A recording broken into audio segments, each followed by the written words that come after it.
Milênia, página 40.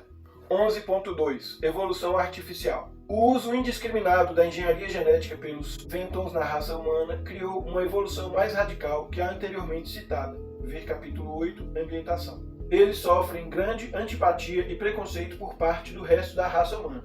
Em alguns locais, são vistos pelos outros humanos como propriedades ambulantes, escravos ou animais de tração, sendo geralmente comparados a robôs biológicos. Mesmo onde não há escravidão, eles são considerados desvios antinaturais da raça humana. Na República, eles não têm direito a voto, não podem dar queixas contra um humano na justiça e são considerados como marginais da sociedade. Os personagens, no entanto, têm seu status legal de cidadãos de segunda classe, o que permite não serem tratados como mercadoria. Eles não podem atingir nível superior, só cidadãos de primeira classe podem cursar universidades.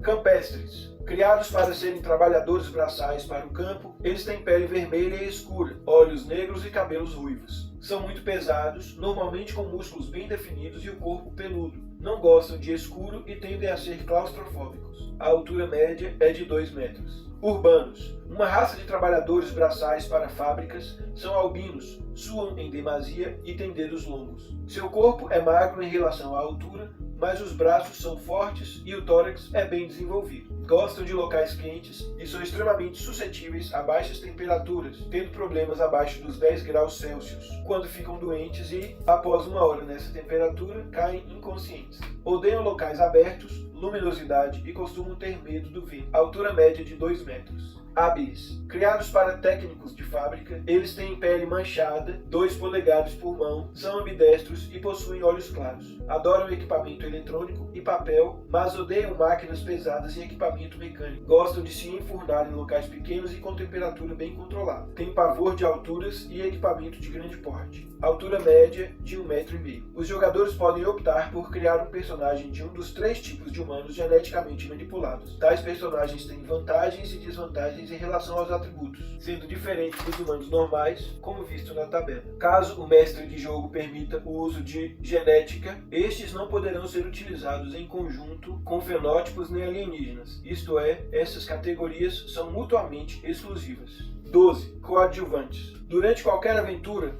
existirão inúmeros personagens não interpretados pelos jogadores, chamados de coadjuvantes e controlados pelo mestre de jogo. Eles devem ser interpretados de maneira lógica e devem ter atitudes como se fossem pessoas reais, tanto quanto possível, desde que isso não atrapalhe o jogo. Existem 5 tipos genéricos de coadjuvantes: o incompetente, o comum, o competente, o de elite e o lendário. Cada um tem atributos escolhidos e não rolados, como os personagens dos jogadores, e níveis de proficiências já padronizados, tendo o mestre de jogo escolha final sobre essas características, como é mostrado abaixo. Estes tipos gerais podem ser alterados pelo mestre de jogo sempre que este julgar necessário. Essa classificação visa facilitar e não cercear as escolhas do mestre de jogo. Incompetente. Este coadjuvante representa grande parte da população que tem um trabalho e o faz de maneira razoável, enquanto a dificuldade mínima e uma falha não representam um grande desastre, até que apareça uma situação de tensão, quando então se vê a sua incompetência.